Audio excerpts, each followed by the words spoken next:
Salut à vous et bienvenue dans cette vidéo. Ici, j'aimerais bien vous enseigner à faire un serveur NTP hébergé sur un Raspberry Pi qui va nous servir à synchroniser le temps entre différents appareils tournant sur Unity 3D. Si ce genre de sujet vous intéresse, vous êtes bienvenue dans cette vidéo. On va faire étape par étape comment le faire. Je vais passer l'installation du Raspberry Pi dans cette vidéo aussi car je vais devoir faire une vidéo plus tard qui explique cela. J'en ai une complète sur comment faire du Raspberry Pi Connect et la clé SSH quelque part sur ma chaîne. Avec tout ça, c'est parti pour la vidéo. Comment est-ce qu'on va s'y prendre? La première chose, évidemment, ça va être d'aller sur le Raspberry Pi Connect. Donc, Raspberry Pi Connect, c'est un site qui permet à votre Raspberry Pi d'être accessible depuis l'extérieur, sans pour autant devoir configurer une clé SSH. Je suppose que je ne vous apprends rien, étant donné que vous auriez dû déjà faire ça avant cette vidéo aussi, d'avoir Raspberry Pi installé et d'avoir Unity Connect connecté à votre Raspberry Pi. Si ce n'est pas le cas, faites-le puis revenez ici. Maintenant que vous avez votre Raspberry Pi installé avec Raspberry Pi Connect, vous devriez pouvoir vous connecter soit via l'écran, soit via le Remote Shell. Donc je vais vous montrer les deux au cas où, si vous ne l'avez jamais utilisé dans votre vie, ça vaut la peine de voir les deux. Et de 1 et de 2. Voilà. Ok. Donc l'idée c'est de lancer ces deux shells vont vous permettre de contrôler à distance votre Raspberry Pi. En l'occurrence, ils sont sur le même réseau que moi, local, ils sont ici chez moi, mais j'aurais pu les contrôler à distance. Voilà, on a notre terminal qui vient d'être activé ici, et on va voir notre Raspberry Pi qui, je suppose, va bientôt s'afficher de ce côté-ci. En attendant qu'il s'affiche, on peut déjà commencer. La première commande, sudo app update sudo app update y, va nous permettre de vérifier que notre Raspberry Pi est bien mis à jour. Donc pour pouvoir le mettre à jour, on va faire clic droit, copier, et on va faire Enter. Il va nous dire, OK, je vais vérifier que ton ordinateur est à jour, et je vais accepter toutes les mises à jour qui me sont proposées. Donc là, on va devoir attendre un petit peu, le temps que ça se fasse. Donc vous voyez que ça, c'est mon Raspberry Pi qui est à côté. Et s'il a le petit logo ici, c'est qu'il est bien en Raspberry Pi Connect et qu'il est accessible. On a un petit terminal dans lequel on aurait pu directement rentrer les données. Donc ça, c'est le terminal qui est affiché sur mon écran. Et ça, c'est le terminal qu'on utilise depuis l'extérieur, depuis connectraspberrypi.com. Donc ici, basiquement, on va attendre qu'il ait installé tout ça. Une fois qu'il aura vérifié qu'on est à jour et qu'il aura installé tout ça, ça ne devrait pas prendre trop de temps car je l'ai déjà fait plus tôt dans la journée. On va pouvoir copier les données actuelles. C'est-à-dire que juste pour garder des traces de ce tutoriel sur mon Raspberry Pi, on ne sait jamais que mon site disparaisse, qu'il soit retiré ou quelque chose d'autre, je vais juste retirer le dossier qui se trouve à la racine sur Git à la racine. On va avoir un dossier qui s'appellera Git et on va les stocker ici dans NTP Server. Donc la première chose à faire, c'est de le retirer au cas où il est déjà là, et puis de le cloner, juste pour avoir une trace, un historique de ce qui a été fait. Je peux le faire pendant qu'il se met à jour, donc on va aller ici, et vous voyez le petit Pass to Remote, veut dire copier dans l'ordinateur distant. On va faire Enter. Voilà. Et ici existe déjà un lien vide. A priori, c'est fait. Il ne l'a pas fait. Sudo clone, Alors, ce qu'on va faire, c'est faire sudo su root pour dire je veux avoir les droits d'administrateur et sudo, c'est-à-dire je me donne les droits. Il m'a pas demandé de mot de passe, donc tant mieux. Ici, on va faire du coup un petit paste et on va faire enter. Et comme ça, est-ce qu'il va y arriver? Il a réussi à retirer le répertoire et là, il est en train de le cloner. Voilà. Donc là, j'ai fait une sauvegarde de ce tuto dont je suis en train de vous parler sur mon ordinateur. ici. Vous voyez ici, j'ai mon Raspberry Pi, et dans Git, on a donc NTP serveur ici, avec le fameux README qu'on est en train de lire. Ok. Donc, maintenant qu'on a fait ça, l'idée, ça va être d'installer le NTP. Sauf que pour installer le Native Time Protocol sur le Raspberry Pi, il faut d'abord que j'attende que cette partie-là se termine. On va devoir attendre un petit peu que cette partie-là se termine. En attendant qu'il termine cette partie-là, on peut déjà parler de ce qu'on va devoir faire par la suite. Donc une fois qu'il aura mis ça à jour, on va installer le Native Time Protocol, puis on va vérifier que son statut est existant, qu'il est bien lancé. Quand il sera bien lancé, on va aller configurer ce fichier-là. Et ce fichier-là va nous permettre en fait de dire à partir de où on veut se synchroniser. Est-ce que c'est à partir d'une piscine d'ordinateur ou est-ce que c'est à partir de serveurs belges là-bas? L'idée du Native Time Protocol, c'est que ça ressemble à ceci. Le Native Time, Network Time Protocol. Network Time Protocol. Comme ceci. Ça ressemble à ceci. L'idée de base, c'est qu'on a des laboratoires. Ces laboratoires vont avoir une certaine horloge qui est calculée atomiquement. Et l'idée, c'est qu'on donne un ordinateur qui sait accéder à ces horloges. Le truc, c'est que si tout le monde accédait à ce PC, à ce moment-là, on aurait des gros temps de latence parce qu'on serait trop à essayer de demander de se synchroniser sur le temps.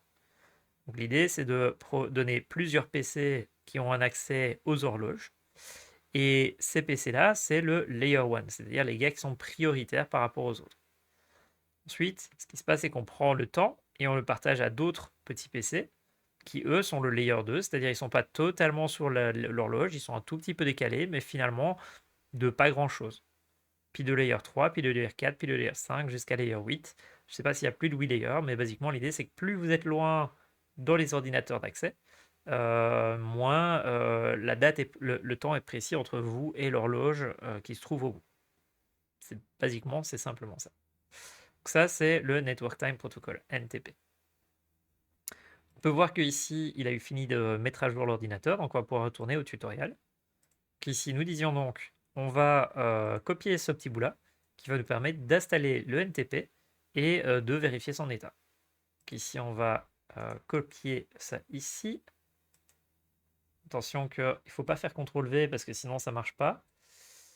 Il faut juste faire paste. Voilà.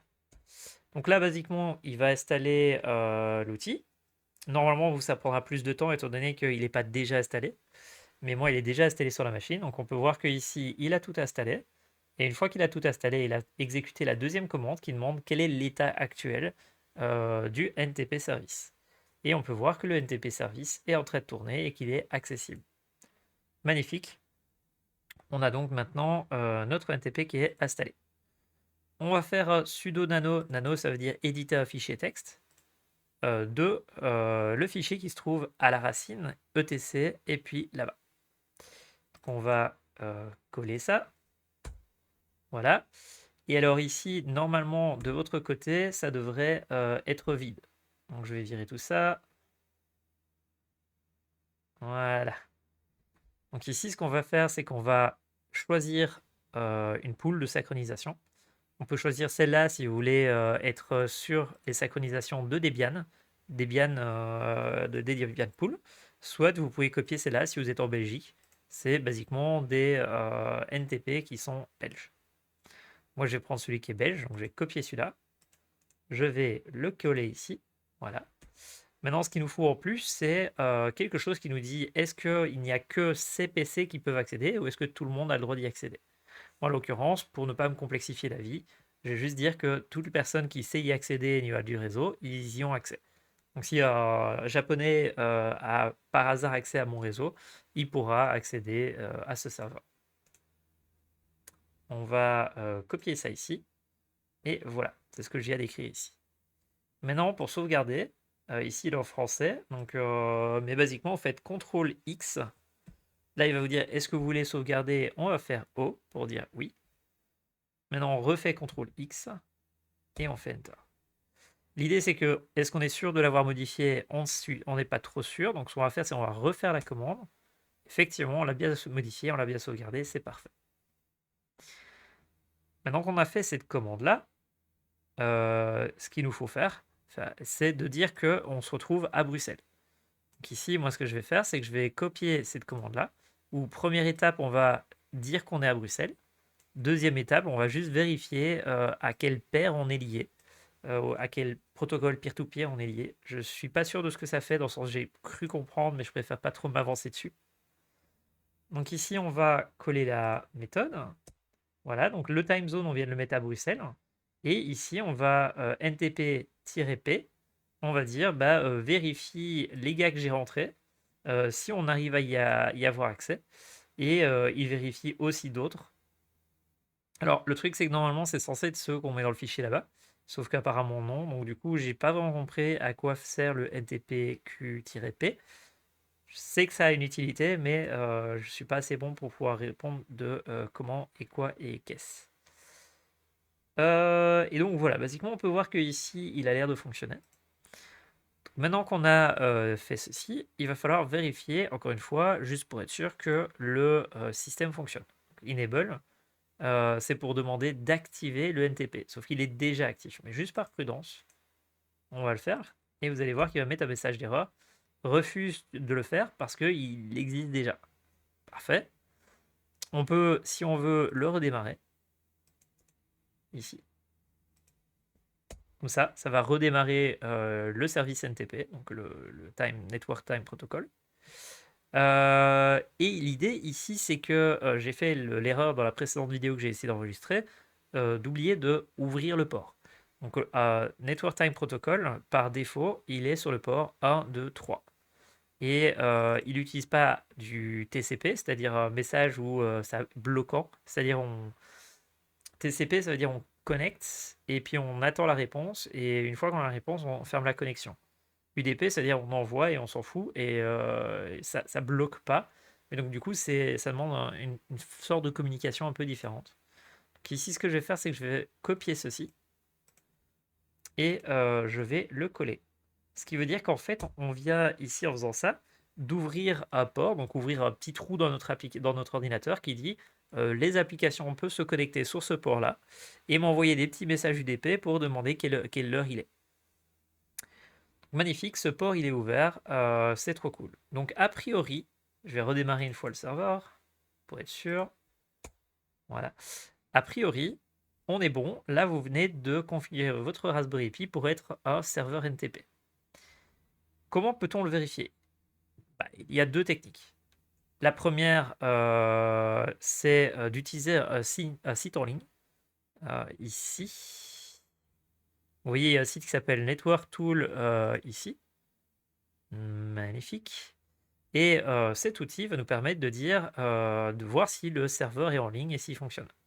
Je vous montre. Ici, par exemple, ça, c'est un serveur NTP. Comme ceci. Et on peut vérifier. Et apparemment, après résultat, il n'est pas accessible, celui-là, par exemple. Bon, nous, celui qu'on veut, par exemple, accéder, c'est celui que j'héberge moi en ligne. Donc, upint.ddns.net. Donc ça, c'est un de mes Raspberry Pi qui est hébergé dans un pays européen en ligne. Si je fais run NTP service, on peut voir que effectivement, le NTP service est là, il est plus ou moins accurate et il est dans ce pays-là. Voilà son adresse IP et réserve DNS unknown. Donc voilà, lui il est accessible, il est bien configuré, donc ça c'est le Raspberry Pi que j'ai en ligne. Mais là, c'est pas le Raspberry Pi que j'ai en ligne qu'on veut vérifier, c'est celui que je viens de configurer maintenant. Pour ça, c'est un autre sujet, mais il y a un site qui s'appelle NoIP qui permet en fait de posséder une adresse IP dynamique. Une adresse IP dynamique, c'est une adresse IP qui change, mais on va lui donner un petit nom pour que les gens puissent y avoir accès. Ici, je vais me connecter à cette adresse IP dynamique. Voilà. Vous voyez ici, j'ai différentes adresses et celle-ci, c'est celle qui correspond à chez moi. Donc, vous voyez qu'ici, il y a l'adresse qui est mise à jour par un petit serveur que j'ai chez moi. Et donc, grâce à une API en ligne, je peux mettre à jour ce truc. Donc maintenant, on va mettre ceci ici. Et en fait, pour accéder à ça, vous n'avez pas besoin de le faire sur le Raspberry Pi localement. Grâce à ça, vous allez pouvoir vérifier que vous êtes accessible depuis l'extérieur de chez vous. Mais pour faire ça, il faut ouvrir le port sur votre routeur, ce que j'ai fait avec Proximus, mais la vidéo va être trop longue si je vous montre comment on fait. Si je fais Run, et on peut voir que là, effectivement, le Raspberry Pi 4 qu'on vient de configurer à l'instant, il est accessible depuis l'extérieur parce que j'ai ouvert les ports vers l'extérieur sur mon routeur Proximus. Et sur mon Raspberry Pi, j'ai ouvert le trou qu'il fallait pour qu'on puisse y accéder. Donc là, il est accessible, il est en Belgique, il est à cette adresse. Magnifique. Le truc, c'est que vous ne pouvez pas faire ça parce qu'il faut ouvrir le port depuis l'extérieur. Nous, ce qu'on veut faire, du coup, c'est pas nécessairement faire ça, c'est on veut vérifier localement sur notre réseau local si on y arrive à y accéder. Ce qu'on peut faire pour faire ça, c'est de prendre ce petit bout-là, qui s'appelle Piastal NTPlib. On va faire Windows R. Pop, pop. Donc Windows R, c'est ouvrir la vitesse de commande. Inviter console prompt, comme ceci. On va avoir cette fenêtre-là qui s'ouvre. On va faire CTRL-V comme ceci. On va faire Enter. Ce que ça va faire si vous avez installé Python. Donc si vous n'avez pas Python, il faut aller ici à Python. Il faut aller sur Python. Il faut télécharger Python ici. Quand vous avez téléchargé Python, vous installez Python. Et une fois que vous arrivez à faire du Python sur votre machine, vous allez pouvoir faire la commande que je viens de faire ici. Piastal NTPlib. Une fois que vous avez fait ça sur votre machine, c'est-à-dire que votre machine maintenant comprend ce que c'est NTP et elle a le code qui nous permet de le tester. Donc basiquement, maintenant ce qu'on va pouvoir donc faire, c'est d'ouvrir l'éditeur Python. Voilà, ça c'est celui qui est l'éditeur Python par défaut qui est fourni avec Python. On va faire un nouveau fichier. On va aller copier le code que je vous ai fourni. Voilà. Pop-up. Et comme vous pouvez voir, on va importer le truc. On va importer le NTPlib.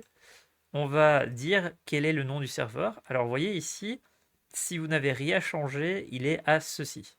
Et moi ici, j'ai une dizaine de Raspberry Pi. Et donc du coup, celui qu'on est en train de tester pour le moment, c'est mon Raspberry Pi version 4. Donc ici, vous pouvez mettre version 5 si vous avez un 5 ou donner un petit nom qui s'appelle banane pour local. C'est à vous de le faire quand vous installez le Raspberry Pi. Donc là, en l'occurrence, je lui donne le serveur. Je fais une petite méthode ici qui va nous permettre de contacter le serveur et lui demander c'est quoi le décalage entre mon ordinateur et le serveur. Hop, hop. C'est quoi le décalage entre mon ordinateur et le serveur. Et il va nous donner le nombre le nombre de secondes entre moi et le serveur. Pour pouvoir faire ça, on fait ceci. Basiquement, c'est juste un copier-coller et l'exécuter. Run. Voulez-vous le sauvegarder? Oui. Où est-ce que je veux le sauvegarder? Là, je vais me mettre dans le bureau pour le moment. Voilà. Et on se retrouve du coup à réussir à contacter le Raspberry Pi 4 point local. Et on a 155 secondes de différence entre mon ordinateur et le fameux Raspberry Pi. Et on a 7965 millisecondes de différence avec lui. Est-ce que c'est précis? Pas totalement. Je vais vous montrer. Si je réexécute ceci,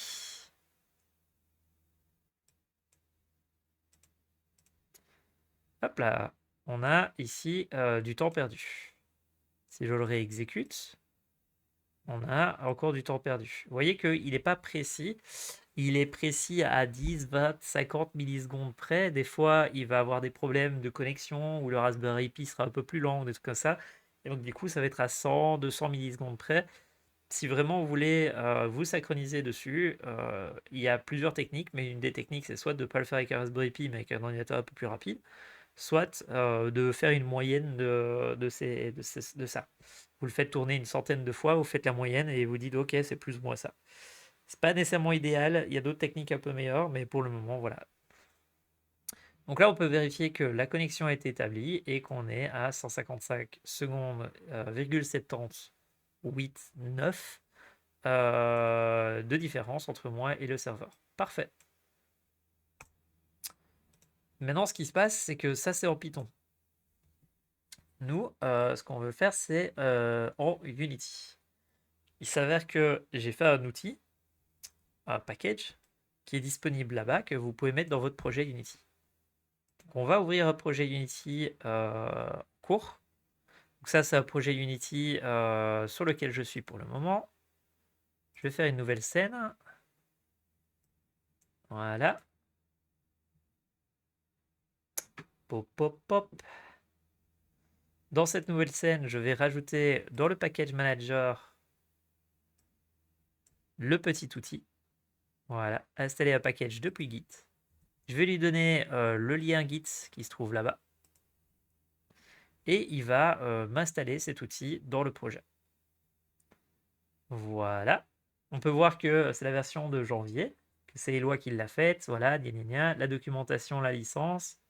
Basiquement, c'est ce qu'il faut. Fetch the offset of the NTP server. Basiquement, ça va permettre de prendre ce qu'on appelle un décalage. Un offset, c'est un décalage. Et le NTP server, c'est le fameux serveur. Donc, ce que ça va nous produire, c'est le nombre de millisecondes de décalage entre les deux. Deux, un timer qui est depuis 1970 en termes de secondes et en termes de millisecondes. Donc 1970, c'est la date zéro pour les informaticiens. On compte depuis 1970, le 1er janvier 1970, à l'heure de zéro de la planète, c'est-à-dire au niveau plus ou moins de l'Afrique. Alors, on attend que ça charge.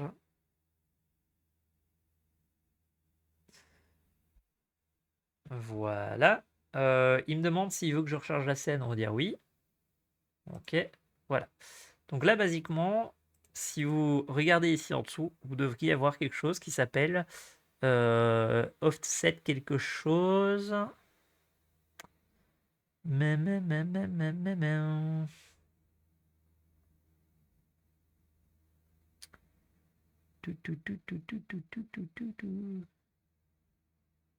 y est pas?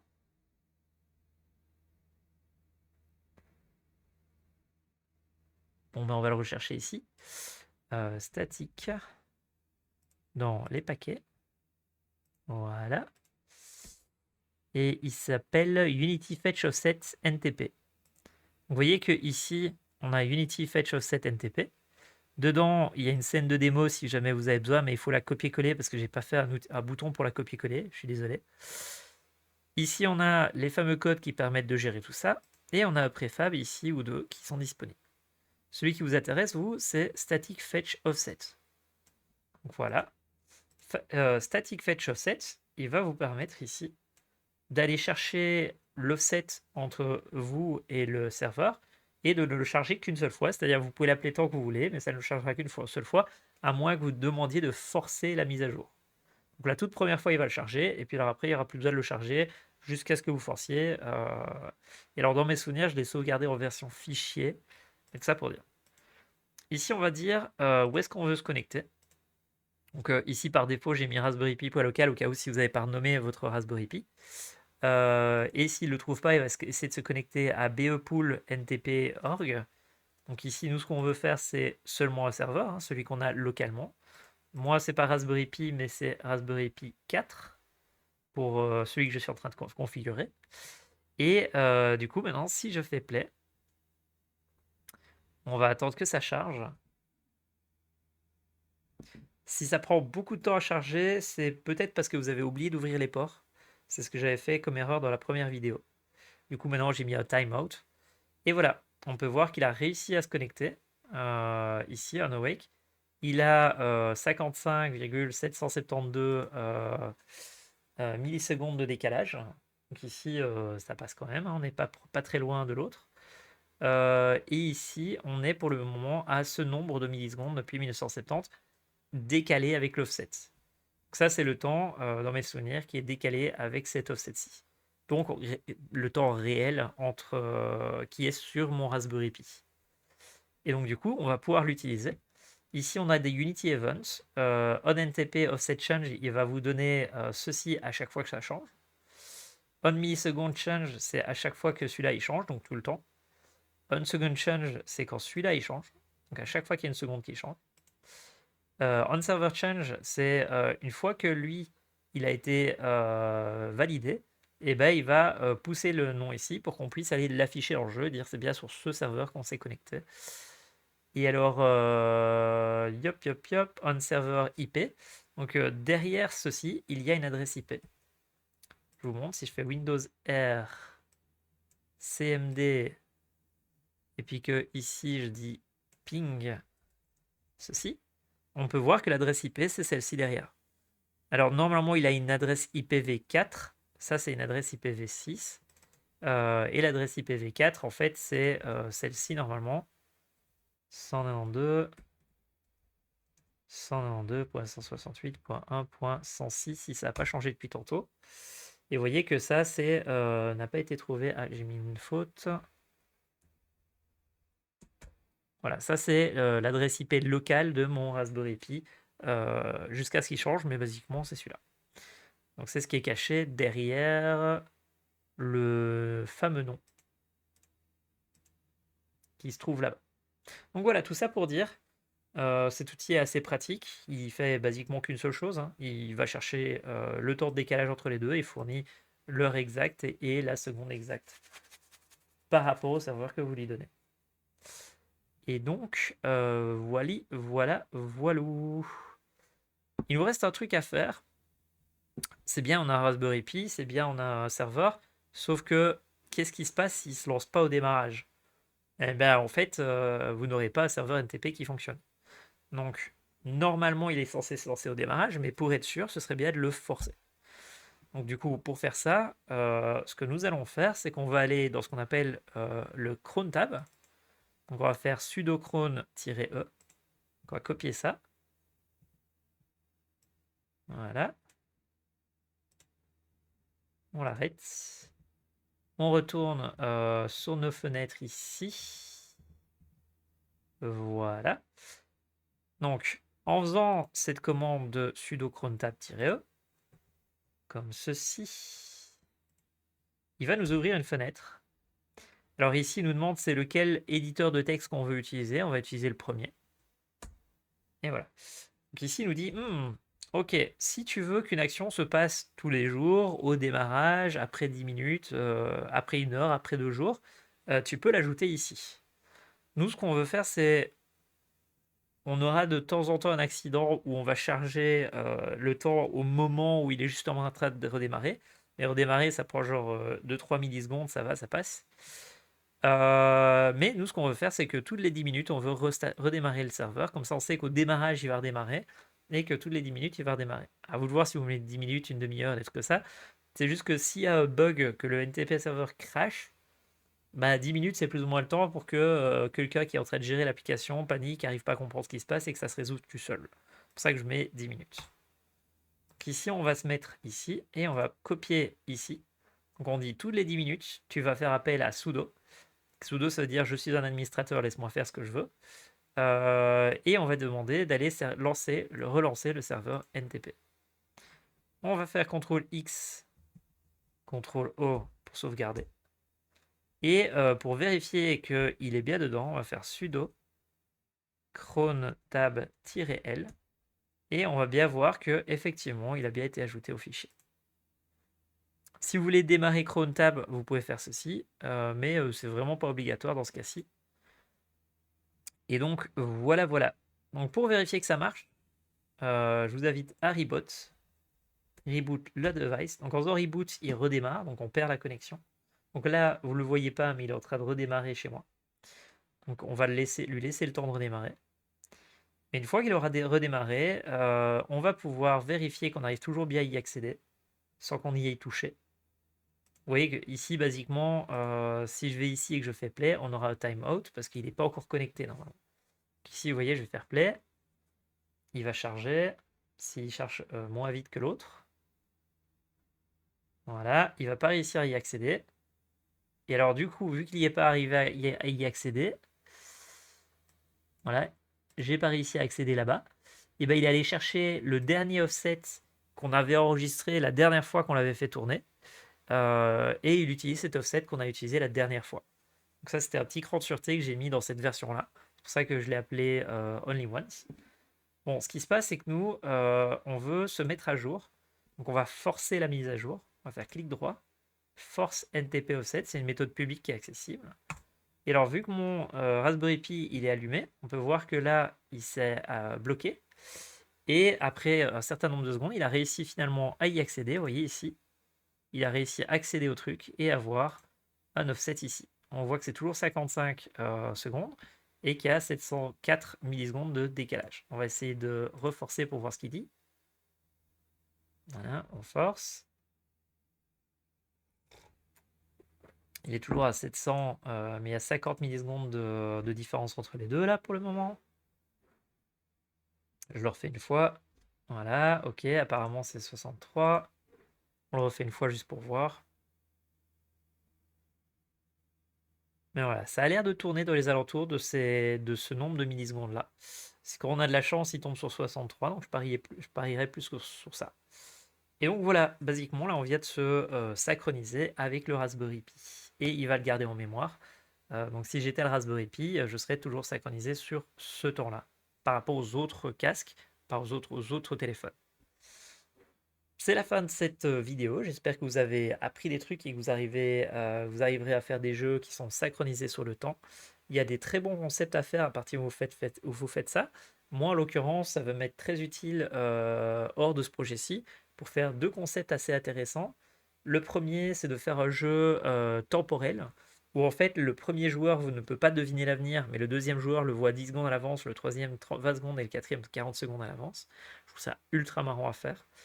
Et il y a deux, trois autres concepts, comme le fait de faire apparaître un objet, de faire un multijoueur aléatoire sans synchroniser les données.